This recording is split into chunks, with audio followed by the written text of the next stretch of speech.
Hi, Trevor. Hey, what's going on? Today I'm chatting with Trevor Wayne. Trevor made his Broadway debut this past year in the Tony-winning musical The Outsiders. Welcome to the pod. Thank you for having me.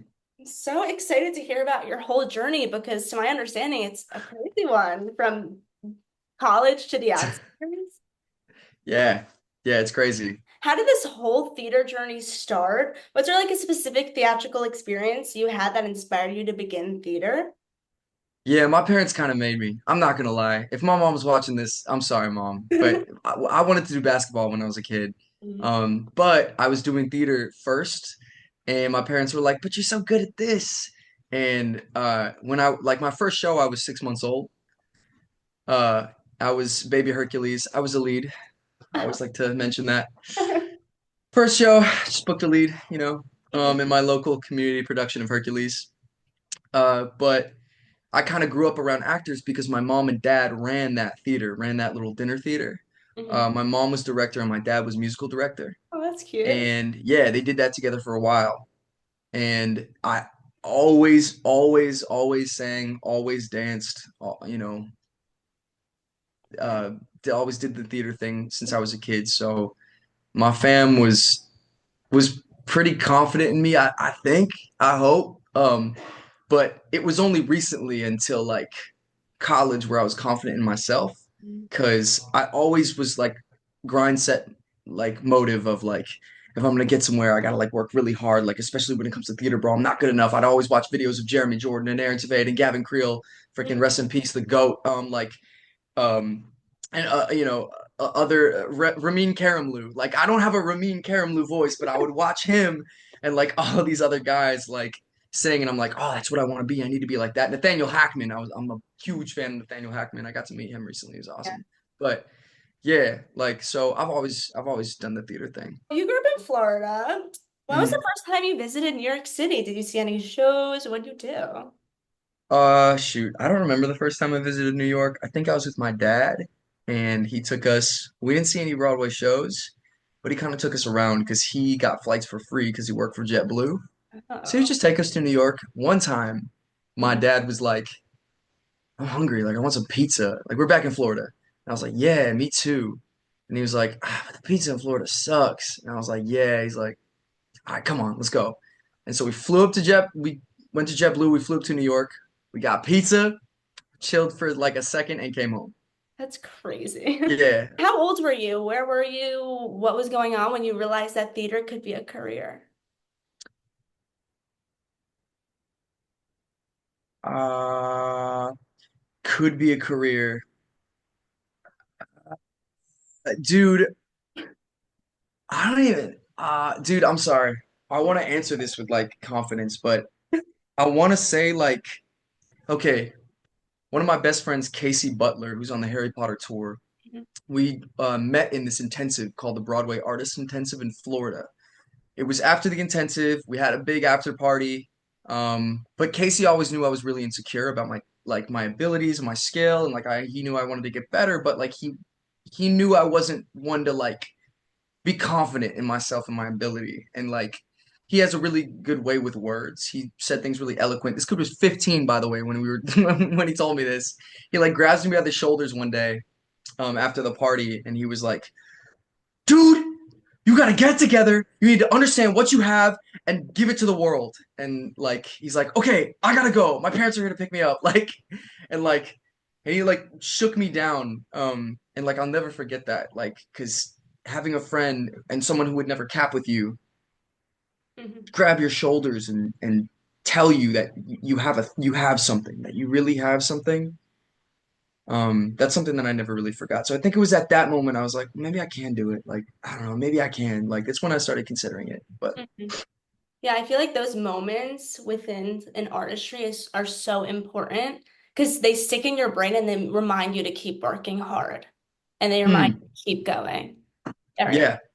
Yeah. Everybody needs mentors. Everybody needs somebody to Hmm. stand on the shoulders of. Yeah. Could have Yeah. said that better, but But no, you know, well, I realized that I wanted, obviously in a different capacity, but I want to work in the industry. I realized in the same theater that The Outsiders is in right now. So silly. Yeah, when Hmm. I saw Parade, the revival of Parade. I always knew that like I wanted to be in this industry, but I feel like when I saw Parade, it made me realize what theater could be, and it made like really solidified what I Dude, want to do. dude, yes. I love that. It's the important shows that really also help people feel inspired and move towards their goals. Yeah, dude, live theater. Live theater is incredible. There's something about like our dance captain was talking to us about um how there's something that's really special about live theater where when people are watching, all of their like heartbeats synchronize. Mhm. And it's not something spiritual. I mean, it might be, but like it's scientific. Yes. And and like there's plenty of other examples of why live theater is special, but like to have physics altered Hmm. because you're watching a musical theater or like a play or like something live in front of you is shocking, is is monumental, especially when it comes to this art. So, and Yes. like any type of medium or media. I feel like that also goes hand in hand with during the Rumble when you hear the heartbeat Mm, and it's like yeah, Johnny's heartbeat and it's like, well, that's what the apparently the conspiracy theory these days is it's Johnny's heartbeat. it's And Johnny's. That's cool. yeah, I read that the other day actually. I don't know what it's supposed to be. It might be. I didn't really ask them about that, so it might. Yeah, but I You feel guys might like be right. it's like the sound, like just the beats, even like the scene beats that aren't even Hmm. like a sound. It just like it all comes together. So talking about the Broadway Artist Intensive, how did those intensive experiences help you grow into a performer at such a young age? Yeah, dude. I would say the Broadway Artist Intensive was a huge part of my life, and Open Jar here in New York. I got a gift from my grandma one year. She's just like, "This is the biggest gift I'm ever given you, and this might be the only one. You're gonna go to this week retreat to Open Jar and do some real theater with some real professionals." And I got to train with some awesome people. Um, and it was in those moments, in those intensives, Open Jar inspired me to love theater in a way I've never loved it before. While TBAI, with Jackie and Jason Gilman, it inspired me to work hard. Yeah. Uh, like they were the people who were like, train, sharpen your tool. You're gonna need it. And this is how you do it. And like this is how you know you're get like they just this whole they structured me. I also love, doing it as well. Like they made me fall in love with it too. But and those are my mentors to this day. I grew up in New York, so like community theater, we would go to intensives. I also did Broadway Artists Alliance when I was in high school. I And love it. like those like intensives, I don't act or sing anymore. And honestly, I probably never should have because I'm the most uncoordinated person ever. But I think I learned that there's more to the industry than just acting and singing as a person who loves the industry, but wouldn't succeed in that realm. So like I realized that like there are people who literally sit in auditions and cast people and it inspired me and I've had internships which were casting internships and like marketing and all this different stuff that works within the industry. And if I never went to those, I wouldn't have learned that. Very important. Mhm. Very Thank important. God for those people. Yes, seriously. I think even like the people I still do, if I don't talk to people anymore who taught me, I still thank them like in my mind. Like if it wasn't for these people, I wouldn't be sitting here right now. And I think it's absolutely crazy. Yeah. There's a lot like butterfly effect for sure. I think the Lord willed it for me to, be here to be able to be in this industry.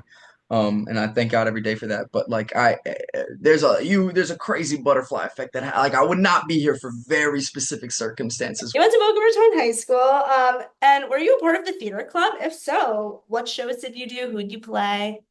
Oh, I was a part of 2564. I was a part of the theater troupe there. I'll never forget those numbers. But yeah, I participated in the theater at that school.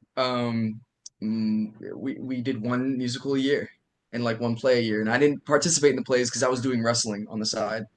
But yeah, that was lit. We did competition, we did thespians, all that stuff. It was lit. The first musical I did my freshman year. There's just four, baby, because one musical a year, which some high schools were shocked at.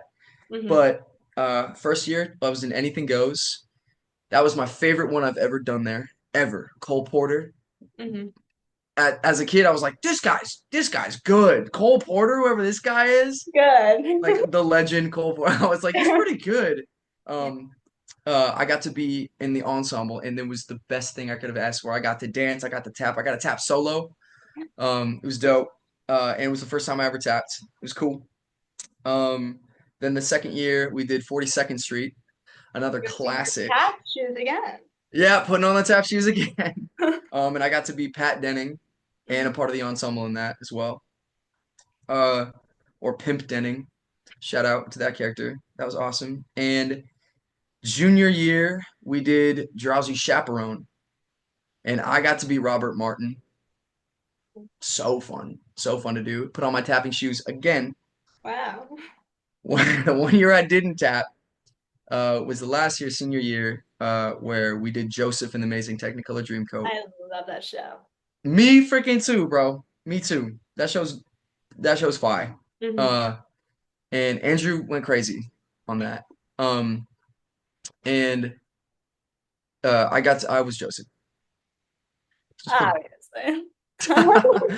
But I worked up, man. I was in Yeah. the lead my freshman year with like all these Michigan Oh, kids here I at agree. I think it's yeah. important to Yeah. work way up the food chain. I love Yeah, high word. school. I love the Jimmies. I love it all. Yeah. We never But participated in the Jimmies. neither did my high school. Word. Honestly, I'm happy we didn't because that would have been a bloodbath. Um, Word. but I love Joseph. It was my first show I've ever done, and I think it is so underrated. Also, those are good high school shows. Yeah, dude, yeah. Our teacher was very adamant about good theater. They Hmm. didn't do stuff that would sell, or I mean, all those shows would sell, but like they weren't really. It wasn't really about that. It was about like diversifying Yeah. the types of theater that we did and showing us what some good classics were, Hmm. and understanding that as sick as Dear Evan Hansen and Hamilton and right all these newer shows were. Uh, I'm alive, I'm alive. What is that? Next to normal. Next to Normal, yeah. All these shows were dope. All these newer shows were awesome, but she's just like, I want to show you what's up with this older golden age type theater. So, and I respect her for that. I'm so glad I was a part of it. Yeah, my school did. We had three main stages, and then we would do like six or seven like smaller shows, which the students directed. I thought you did 3 shows in one year. No, we did seven Okay. shows in 1 year. Please. How many music? Wait, so how many musicals? So You we did did three? two musicals. So we had two. We had so it would start off with Oh, we did okay. So we would have our main stage damn. musical, but we also had like a little theater where the students would direct. Like one student would direct a musical. That's So cool. like yeah, so you got to pick a smaller cast musical and work with a smaller cast. And that was like only Mhm. the seniors got to do it. So, Mhm. and then we would do like there were three student directed, three main stages, so six. And then we had like one like we would have like an improv showcase and like uh unexpected Oh, songs and you would that's sing like fun. this fast. Yeah. I My love high improv school theater showcases. years were the best years of my entire life. Like better than college. Shoot. I loved high school theater. Um, Shoot, your high school sounds dope. yeah, and then you auditioned to go to UF musical theater. What you sang? How did you decide UF? What I sang, shoot, I don't remember. I don't remember. I think I sang Something's Coming and I from West Side and something else. I don't really remember, but I remember that they weren't even taking transfers at the time because I got my AA. I was going to start college at 23. 20 through 22, I was just like, who am I? Where am I going to go? What am I going to do? What am I do? I have college? Does anyone want me? Because I got into BOCO right out of high school, but at Berkeley, it was their first combination year or whatever. But my mom and I were like, yo, it's too much money. Well, my mom first, she was like, it's too much money, bro, because they raised their out of state to like Hmm. over 60, 70K a year, and we were like, we can't do that. Hmm. Um so I was just kind of like in limbo at like community college, which was dope. I'm glad I went. But then afterwards, I didn't get accepted really into anything. Like I got waitlisted by Shen and like all these other schools, and then I was like, well, I guess I'm just not good. Like I don't really know. And then my homie Zoe was like, audition for UF. And I'm Yeah. like, no, bro. Like I'm not gonna do that. I don't have the grades for that. She's just like, you do. You went to college. You got community college grades, which are money and Mm, easy. Audition for UF. And I was like, I don't know. Okay, fine, maybe I'll do it. And then when I called them up and I was like getting info, like they were like, well, we don't really take transfers, so like you can audition though. I was mhm, like, oh, cool, awesome, that's great. I guess I'll try. And I went and I did the dance crawl, and Andrew Ko, who was in Aladdin for a million years, the GOAT of UF. I love him. Uh, anything goes with Sutton Foster. He's him. mhm. Uh, he talked to me after the audition, was like, dude, you who are you? What are you doing here? And I was like, I don't know. I just wanna go to college. Just wanna train, bro. I just wanna work hard. And he's like, all right, that's good to know, man. Yeah, all right, yeah. Well, I mean, like, maybe it'll work out if we have like room. And then they did have room, and I got in, and it was cool. You did. Yeah. But they were not giving me hope, like for a while until Andrew, like I think Andrew might have fought for me to the faculty. I don't know. That's a very common way transfers for musical theater are treated. It's sad, but it's true. Like, It's it's hard. It's a hard hard, industry. really hard. How did your college experience shape your path to Broadway? Were there specific classes, mentors like you just talked about, or experiences within those years that really had a big impact that you still think of today? Yes. Uh, doing classes, doing singing lessons with Matthew Morgan, with John Matthew Morgan, changed my life for sure. That guy's internationally renowned. He's brilliant. He's incredible, and that's one of the biggest things. And also working with Andrew and learning the attitude of what auditions are like and what the industry is looking for. And Andrew, if you ask anybody on Broadway today who knows him, will be like, "Oh, Andrew Ko, that's my favorite person ever." He really taught me what like, and he gave me a lot of like good advice when it came to choosing to take certain routes that I was concerned or like worried about. But that and damn, the acting, say people can say what they want about UF, but if you disrespect the acting program there, you are wrong. You are wrong. I got incredible training acting. I am so blessed to have gone to UF. If you're watching this and you want to freaking act, dude, and get some good training, go to UF, bro. Like that's the way. Tim Altmeyer was a blessing to have as a teacher, and I will still. And Miss Susan, oh my gosh, yeah, just great people there. Yes, my teachers were very influential, and the reason I'm here is because of all of the mentors that I had. Tony Mata kind of is also the reason that I'm here too, like just because of his. He took a chance on me on a transfer. He's the head of the program, like or head of the acting or musical theater program. Yeah, but you low-key made me a little emotional. What you just said, that's so, it's really the people who really take a Mhm. chance. Were you auditioning for the Outsiders when you were in college? Because I know that there was a class that came into one of your classes. Danny, I don't know why I'm blanking on his last name. I'm terrible with names, No, you're fine. but great guy. He is a UF alumni, and he came in. He was directing the Dear Evan Hansen tour on Broadway.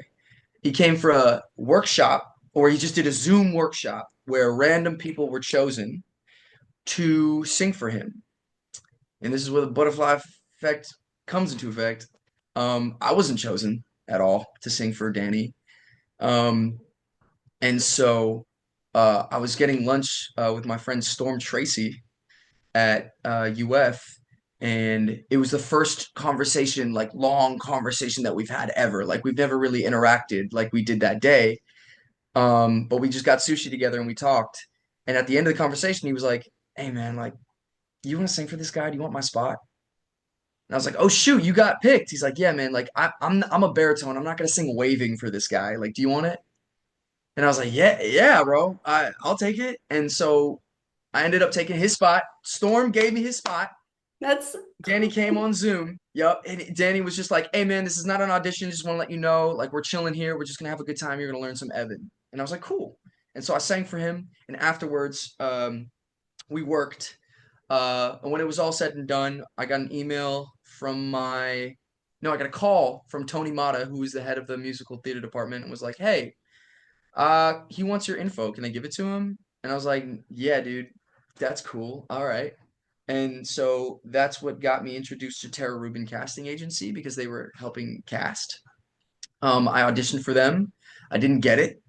A year later, they hit me up again and they were like, "Can you audition again?"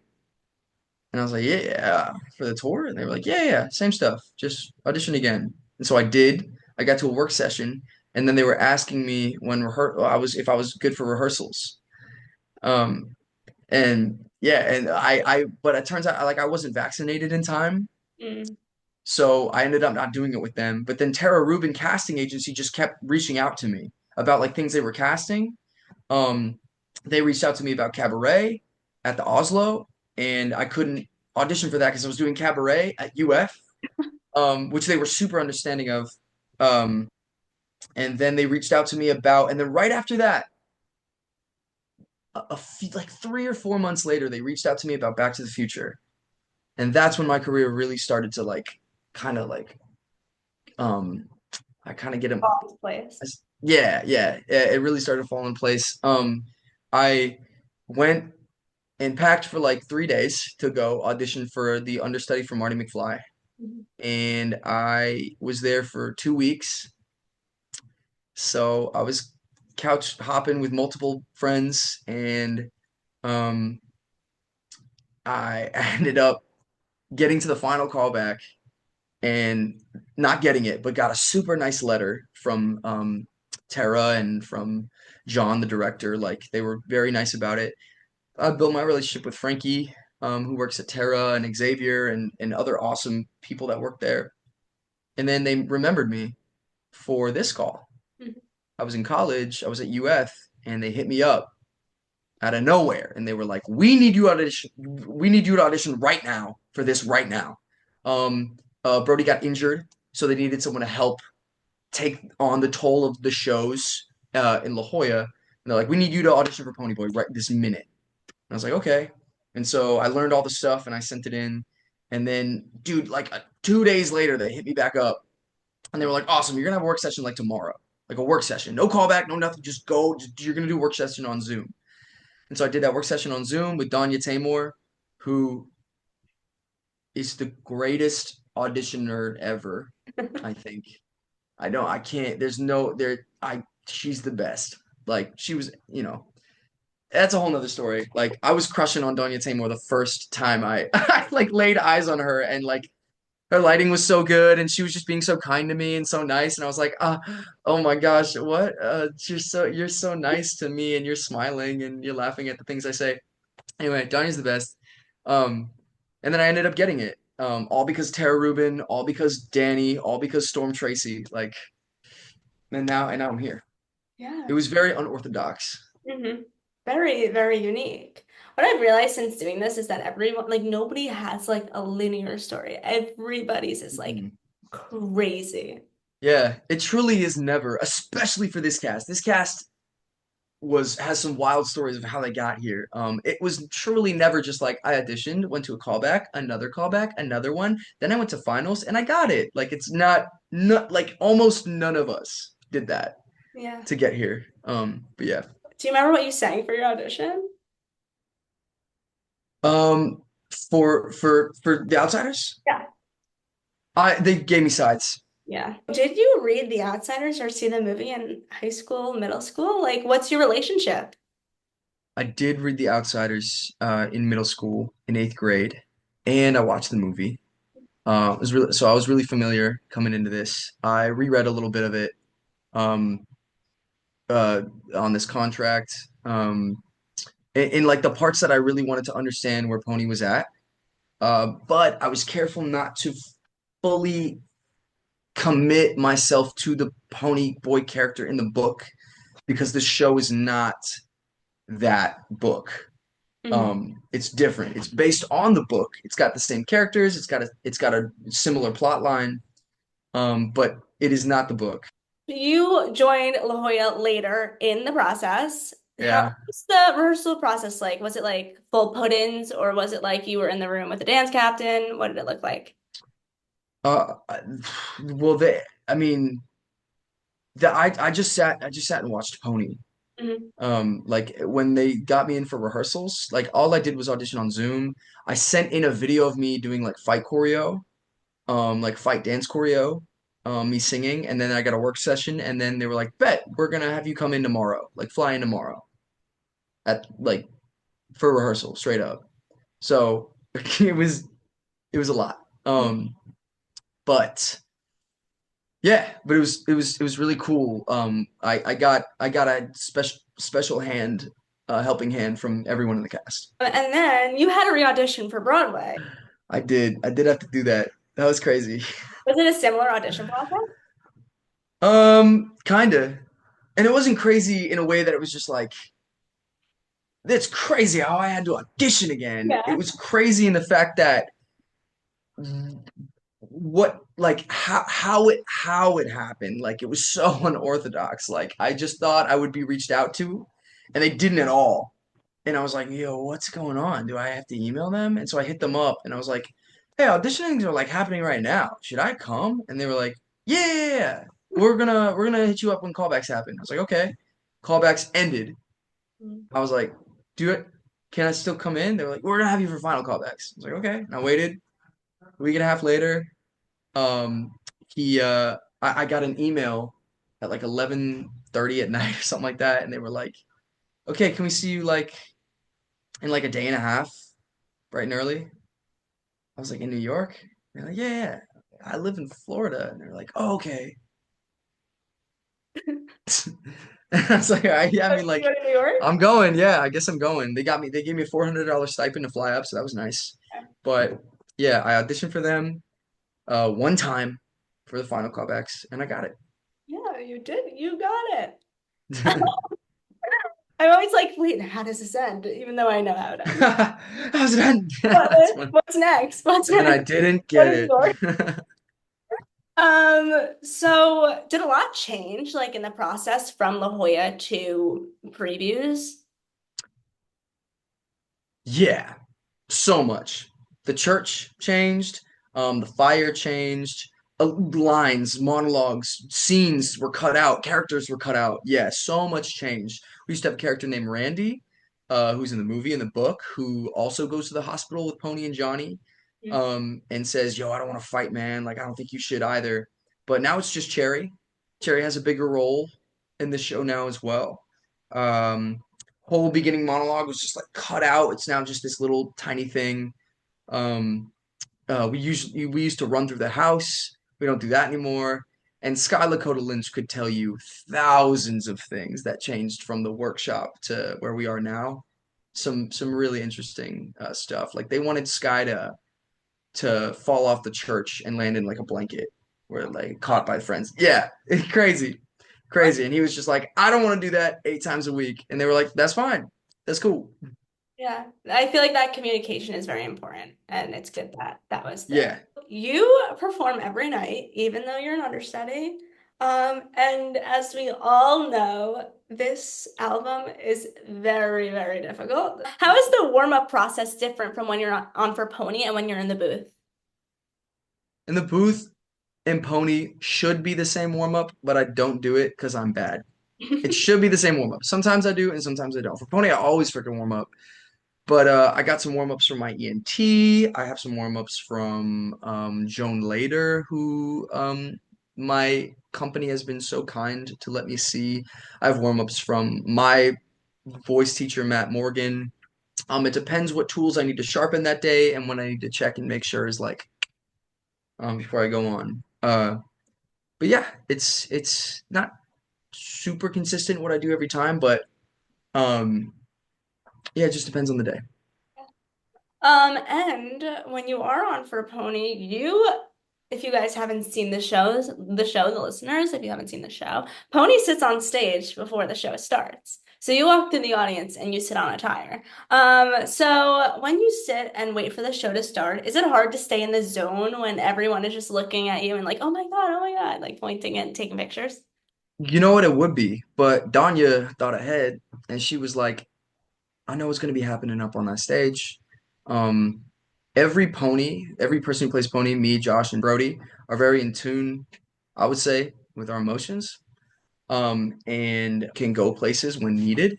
Those guys are freaking pros. But Josh Strobel, Jimmy Winter, 2016, he sang Maria. Everybody, That's my check out favorite that Disney video. song. So Yeah, it's my favorite too. I always watch it when he's in the dressing room. But she told us to sit on that tire and really write something in that journal. Mhm. Like really, don't just kind of scribble. And we all do. I don't know what Josh does. I think Josh writes the opening monologue. I think Brody journals and then does opening monologue. I'll always write a prayer, and then if I have enough time, I'll start writing like the opening monologue, just so we have something to read, like something really to read. Like when I stepped out into the bright sunlight from the darkness of the movie house, like we have that in our hands, and we could really read it. So, yeah, that's usually what happens. Oh, Josh told me sometimes he likes to wave or kind of just give like a little, you know what I mean? Like, Yeah. but they were like, stop, and he's like, all right.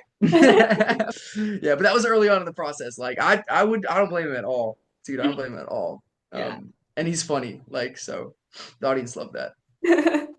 And also you make your way into the audience during the show. What's that interaction like? How does that feel? Like watching the show for like literally 5 seconds. It's so chill. It's so cool, bro. I'm just chilling, like people in the right next to me in the audience, and we're told to engage with them, Yeah. like to look and know that they're there, not just be like this wide span of black, like darkness, like this is a person right here, and I'm told to like smile at them, like Yeah. make them know that they are seen, and I'm sitting next to them, and this is weird, and hey, it's all good. This theater, like, so it's a very real moment. It's cool. I like it. I don't know. There's not too much to say about it so quick, but I enjoy it.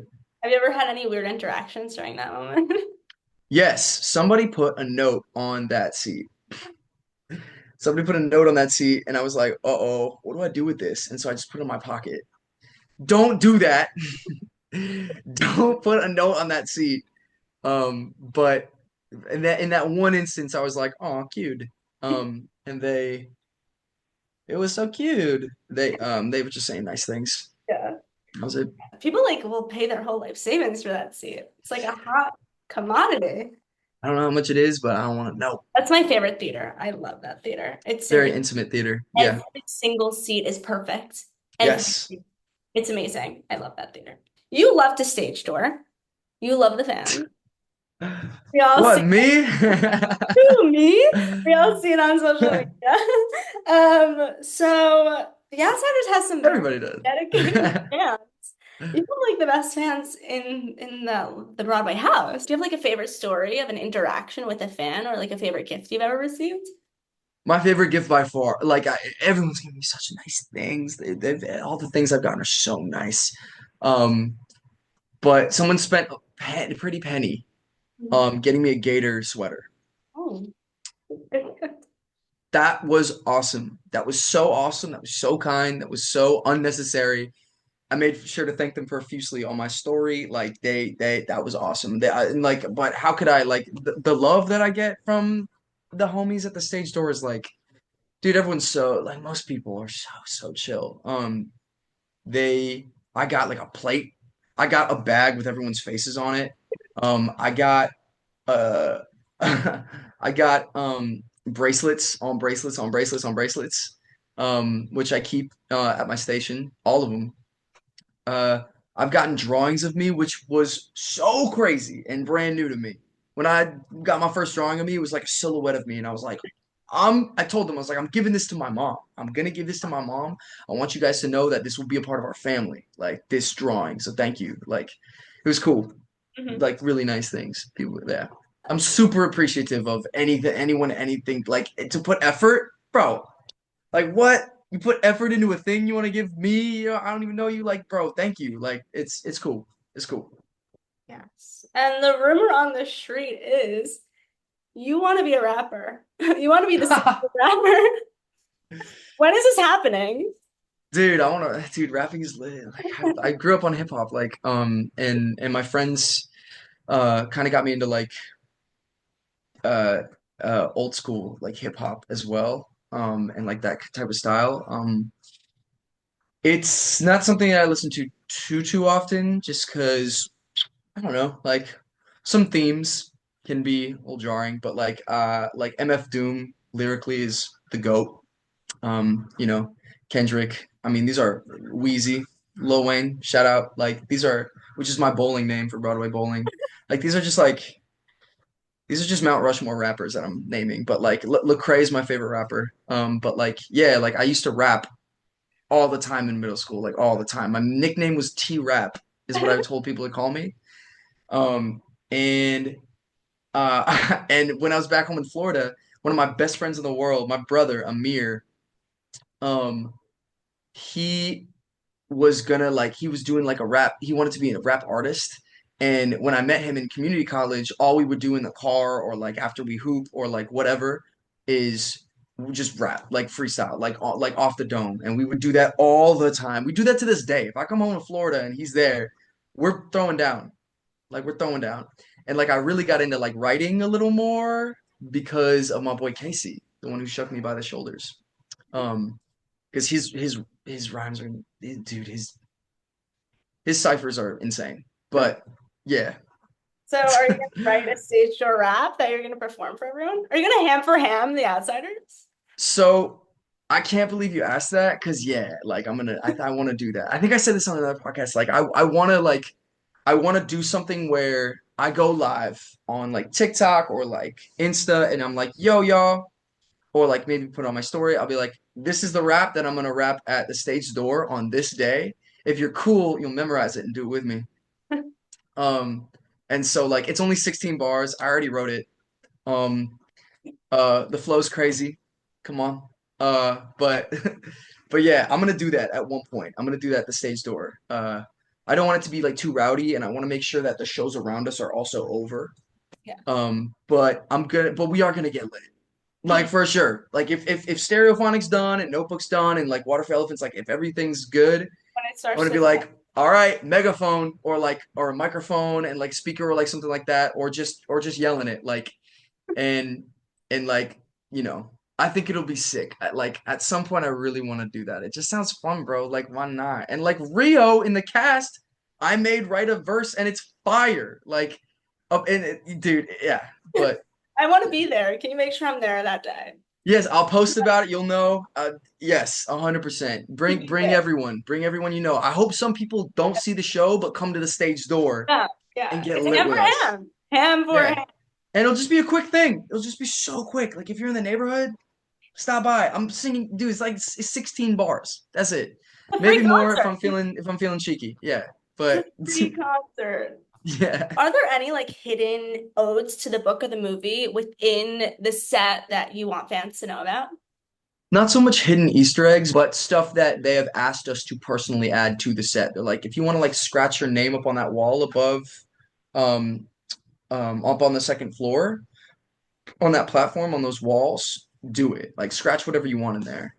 Like anything you want, anything. And we were like, bet. So there's a lot of our personal stuff up there. But that's pretty much it when it comes to all that, as far as I know about like Easter eggs, like things in the book and the shit, like, you know, in the movie. And last question about the Outsiders. Which cast member do you think would best fit the world within Tulsa 1967? I think the person who is their character, just straight up, is Joshua Boone. Straight up. No one will argue with you about that. Nobody. And maybe Jason Schmidt. Yeah, so I would say Joshua Boone is Dally. Jason Schmidt kind of is Soda. But who could like just live? Who would thrive in 1967? Shoot, bro, I'm gonna say Brody, bro. He loves that type. He loves that music. I Yeah. think he would thrive. I think he would do really well in Tulsa 1967, personally. Trevor, this was so much fun. Thank you so much for being here. Dude, my pleasure. Thank you for having me. Seriously. Of course. All right. So you can see Trevor and the Outsiders any day of the week, except for Monday. Go see the show. It's amazing. Everyone should see it. All right, Dude, bye. later.